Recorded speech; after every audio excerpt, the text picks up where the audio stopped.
Hey everyone, for this installment in my Let's Cosplay series, I want to show you 5 of my favorite tools that I like to use when I am crafting my costumes. So before we get started, I do want to say that the 5 things I'm about to list are completely optional. You don't have to have these in order to craft your costumes. I've just found that over time, these 5 tools have made my life a little bit easier. Not only that, but some of these are fairly common, so I am sure that you have seen them before. So with that out of the way, let's get started and take a look at the items. So the first item I want to look at, and probably one of the more common ones, is this pin cushion for your wrist.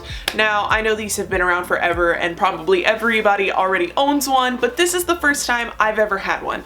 Normally I use the little red tomato, or I just keep my pins in their little box, and I cannot tell you how many times I've spilled them and had to carefully dig them out of my carpet. So needless to say, I am very happy with my investment of a pin cushion that goes on your wrist. These pin cushions are usually around the range of $5, and I got mine even cheaper than that with a coupon. So for the convenience of having your pins right there and being able to stick them somewhere safe that they won't end up all over the floor while you're working with them, I would say $5 is a very good investment. The next item is my teeny tiny pair of sewing nippers. Usually they can be called sewing snips, sewing nippers, sewing snippers, I don't know. They're these little bitty scissors. As of right now, I mostly use them when I'm working on the machine because the very thin, very small blades allow you to cut your extra thread a lot closer to the fabric than what my built-in blade does on my machine.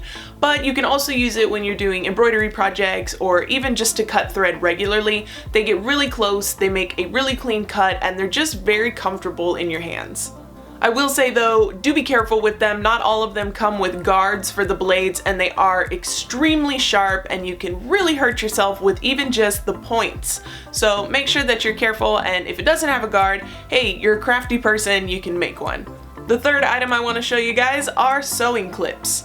Now, I've used these for forever, but I just recently invested $6 and got this large container that has cute little dogs wearing hats on it, and it has 10 large size clips and 100 small size clips, which is just a price you can't beat because in stores like Walmart, for 20 clips, they want like $40. So save yourself the trouble, save yourself the money, go on Amazon and just buy a bundle that comes with a really cute tin. I use these clips in 2 different ways. The first one to hold mock-ups together that I'm gonna have to try on, because I always find when I put mock-ups and patterns together with needles and I try it on, I end up tearing up my arms or poking myself or just generally drawing blood. With the clips, however, it holds everything together with a sort of same amount of seam allowance I'm going to need, so it gives me just a much more accurate and pain-free representation of what my mock-up's gonna look like as I'm wearing it. The second biggest benefit is that they are perfect for fabrics that have no self-healing factor. So when you're working with fabrics like fake leather, you hold them together with these clips so that way you don't make a whole bunch of pinprick holes all over the fabric while you're testing out putting pieces together or just feeding it through the machine, because the last thing you want is a bunch of little holes all over your project. Just use these clips, they're super cheap and they work really well. The fourth item we're going to look at is this sewable Swedish tracing paper. It's about $16 for this big roll. It's 29 inches by 10 yards, so you are getting quite a lot for your money. Now this stuff is amazing for drafting patterns, modifying patterns, and just working on in general. It has a lot more flexibility than paper, but is a lot sturdier than other materials as well.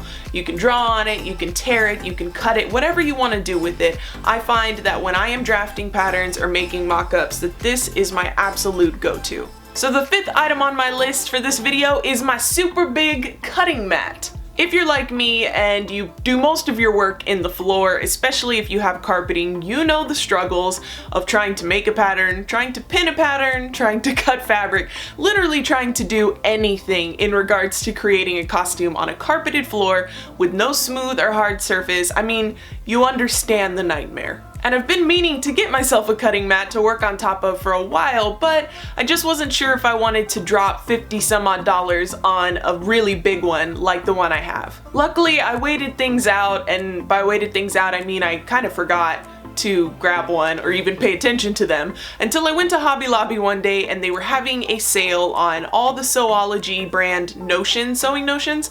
So they were having a sale, and then on top of that I had a coupon. So I got this massive cutting mat for $17. Honestly, it has changed my entire experience with the costume I'm working on right now. This cutting mat has pretty much eliminated the need for any type of ruler or yardstick while working on my projects because it has all of the inches marked, it has angle markings, and it has tons of horizontal and vertical lines all over the board to help me trace out straight lines and mark exactly what I need. On top of that, it is easy to clean off with rubbing alcohol, and it is self-healing, so that way if you cut the board, it's not going to make that much of a difference. So I have gone ahead and put links to all of these items down in the description, but like I said before, they're completely optional. You don't actually have to have any of these to get the job done. I've just found they made things a little bit easier for me. Feel free to share some of your favorite tools down in the comments because I'm always looking for ways to make things easier and less stressful. Thank you guys so much for watching this video. I hope you enjoyed it, and I will see you in the next one.